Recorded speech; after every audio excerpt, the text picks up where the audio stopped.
안녕하세요, 개발자 구드인입니다. 이번 시간에는 CRUD 이 기능을 실제 데이터베이스의 타입 ORM 방식을 활용을 해서 어떻게 데이터를 주입을 하고 우리가 원하는 데이터를 뽑아내고 하는 로직들을 한번 작성해 보도록 하겠습니다. 컨트롤러 코드는 지난 시간에 우리가 작성을 했기 때문에 딱히 손볼 데가 많이 없지만 비동기 처리를 해줘야 되기 때문에 async나 await 이런 키워드를 붙여주긴 해야 됩니다. 그에 앞서서 서비스 코드, 즉 task.service.ts 파일에서 비즈니스 로직을 작성해 줘야 되기 때문에 태스크 서비스 파일에서 이번 시간에는 비즈니스 로직을 한번 작성해 보도록 하겠습니다. 우리가 이 엔티티 파일에서 태스크 엔티티를 만들었기 때문에 해당 코드를 기반으로 테이블이 형성이 되겠죠. 그렇기 때문에 태스크 서비스 비즈니스 로직을 관리하는 파일에서 태스크 엔티티를 기반으로 의존성 주입을 통해서 이 서비스 코드가 태스크 엔티티라는 이 태스크스 테이블에 접근할 수 있도록 권한을 부여해야 됩니다. 그 작업을 먼저 해 주도록 하겠습니다. task.service.ts 파일로 가셔서 가장 윗단에 의존성 주입을 먼저 하도록 하겠습니다. 늘 그렇듯이 컨스트럭터의 인자로 저는 태스크 레포지토리라는 이름으로 태스크 레포지토리가 태스크 엔티티가 만든 테이블에 접근할 수 있도록 태스크 엔티티를 위한 이 레포지토리를 찾아올 수 있는 권한을 부여하는 변수를 이제 해당 이름으로 할당하도록 하겠습니다. 그래서 이 부분은 마찬가지로 private, read only 이런 키워드가 붙겠죠. 대신에 이제 여기에 타입이 이제 타입 ORM에서 제공하는 이 레포지토리라는 타입이 있습니다. 이 서비스 코드를 넣고 타입이 이제 태스크 엔티티가 되는 거죠. 자, 그리고 해당 이 매개 변수가 태스크 엔티티를 위한 이 레포지토리를 찾아와줘 라는 우리가 권한을 부여한다고 했잖아요.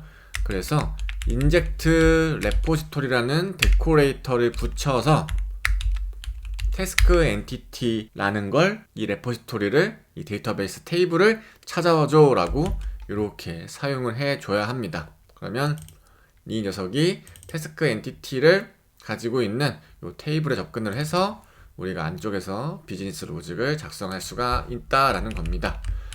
코드를 잠깐 정리해 주겠습니다. 자, 이렇게 의존성 주입이 끝났으면 이제 태스크 레포지토리라는 이 매개 변수 이름으로 하단에서 타입 ORM 기반으로 비즈니스 로직을 짜주면 되는 겁니다. 그래서 첫 번째로 전체 조회인 이 getTasks라는 함수부터 한번 작성해 줄게요. 해당 코드의 역할은 뭘까요?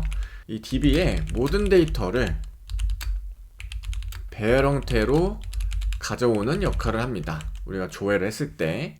그래서 보통 SQL문에서는 select 이런 걸 쓸 거예요. 우리가 아직 SQL문을 배우지 않았지만 select, asterisk, from 이런 명령어를 DB 이름이니까 tasks가 되겠죠. 이 데이터베이스 이름을 여기서 가져오면 얘가 가지고 있는 데이터를 모두 다 긁어오는 겁니다. 그렇기 때문에 배열 형태로 받아오는 거죠. 자, 우리 그리고 비동기 처리를 해줘야 되기 때문에 async 키워드가 붙고 비즈니스 로직은 당연히 await 블라블라블라가 붙을 겁니다. 자, 그리고 설명에서 볼 수 있듯이 DB의 모든 데이터를 배열 형태로 가지고 오기 때문에 우리가 이 엔티티의 역할이 뭐였죠?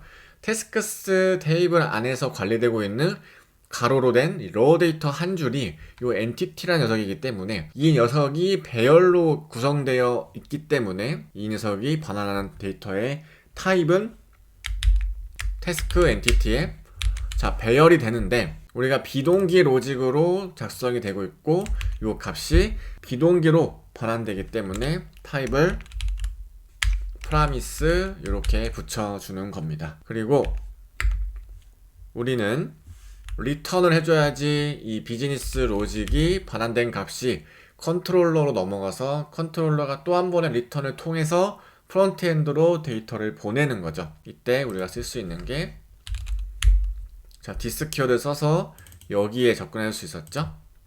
우리가 컨트롤러에서도 this. 여기 유전성 주입된 태스크 서비스에 접근할 수 있는 것처럼 this. 태스크 레포지토리에 접근할 수 있는 겁니다. 자, 그리고 나서 find라는 함수를 쓰게 되면 이 태스크 레포지토리, 즉 태스크스 데이터 테이블이 가지고 있는 데이터를 모두 찾겠다라는 겁니다. 그래서 이 find의 역할은 조건 없이 만약에 호출할 경우에 전체 데이터를 조회를 한다라는 겁니다. 그래서 여기 안쪽에 특정 조건이 들어간다고 하면 우리가 select라는 걸 써서 어떤 컬럼에 대해서도 조회할 수도 있고 어떤 컬럼과 일치하는 값만 찾을 수도 있고 이런 특정한 조건들이 들어갈 수 있습니다. 그 코드가 이제 어디서 들어가면 되는 거죠? 개별적으로 단건 조회할 때 들어가면 되는 겁니다. 이 부분은 뭐예요? 특정 아이디를 가진 데이터를 찾고 없으면 데이터를 발견할 수 없다는 404 에러를 던지면 되는 거죠. SQL문 구분에서는 이런 어떤 역할을 하냐면 자, select asterisk from에 tasks라는 데이터 테이블에서 where절 어디서 id가 프론트엔드에서 전달받은 어떤 값과 일치하는지를 체크하는 거죠. 요 id가 되는 거고요.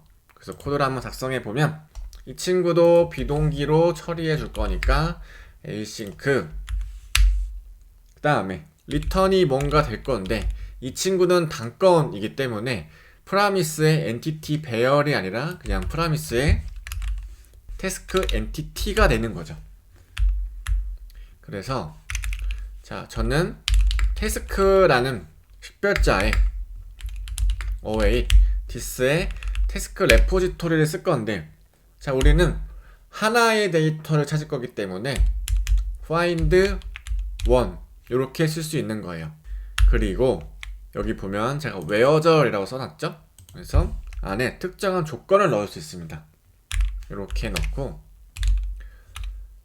where를 객체로 넣고 어떤 컬럼에서 저는 id라는 컬럼에서 이 전달받은 요 id를 찾겠다라는 겁니다. 그래서 헷갈리시는 분들은 이렇게 태스크 id로 인자 이름을 바꿔주면 요 값이 여기에 들어가는 거고 이 좌측에 있는 id는 태스크 테이블에 있는 컬럼에 대한 id가 되는 거고 태스크 id는 우리가 프론트엔드에서 그리고 컨트롤러에서 전달받은 그 태스크 id가 들어간다라는 겁니다.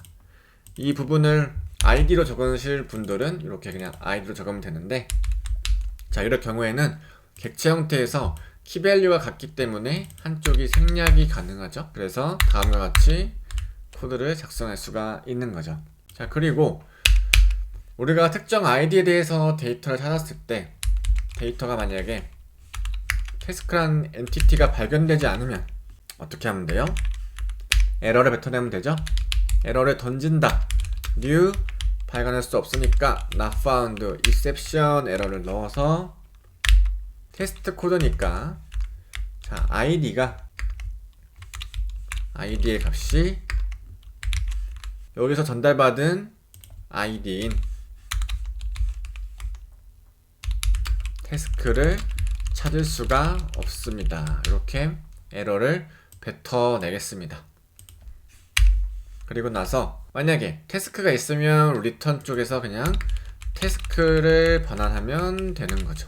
조회에 대한 코드가 이렇게 완료가 됩니다. 자, 그러면 프론트엔드에서 전달받은 내용들이 로컬호스트 엔드포인트가 태스크스로 접근하게 되면 기본적으로 전체 조회를 하게 되는 거고요. id에 파라미터를 넣어서 넘겨주면 해당 값이 여기 넘어와서 서비스 코드에 있는 get 태스크가 동작을 하는 거고 실제 DB에서 전달받은 id의 값이 일치하는 게 있으면 태스크를 반환하고 없으면 이제 우리가 예외 분기 처리를 진행해줬다라는 겁니다. 자, 터미널을 열고 한번 실행해 보겠습니다.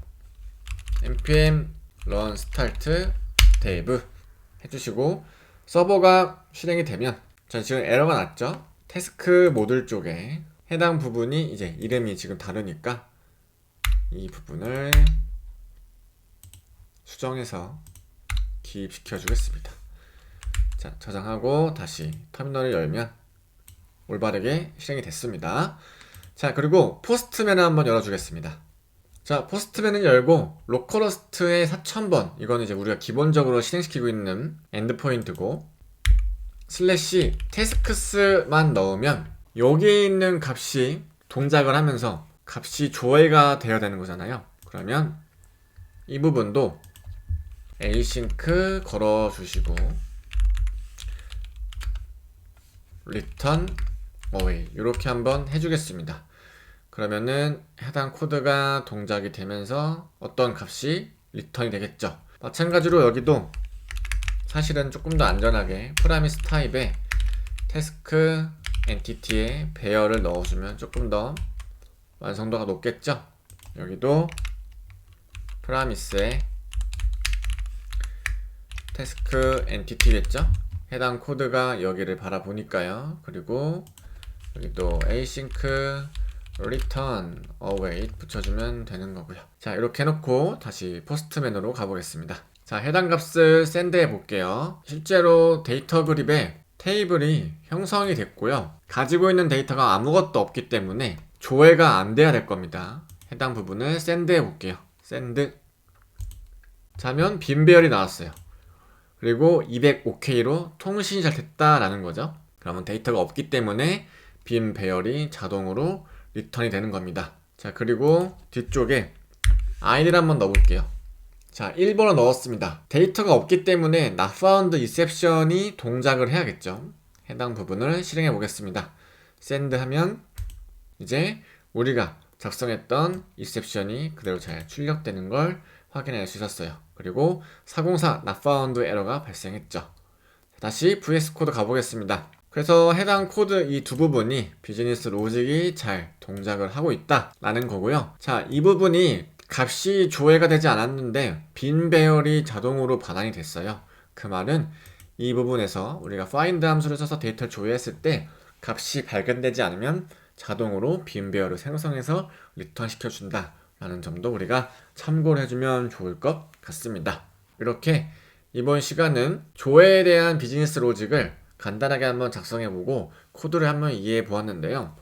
큰 틀이 뭐 똑같습니다. 비즈니스 로직이 다 CRUD 같은 경우에는 어렵지 않게 동일한 코드의 반복이기 때문에 이에 대한 로직을 제대로 한번 이해해 보시고, 기능 확장 같은 경우에는 해당 코드 틀을 기반으로 생성형 AI한테 물어봐서 작업을 해주시면 훨씬 더 완성도 높은 여러분들만의 서비스를 개발하실 수가 있으니까 잘 참고하셔서 학습을 해주시면 좋을 것 같습니다.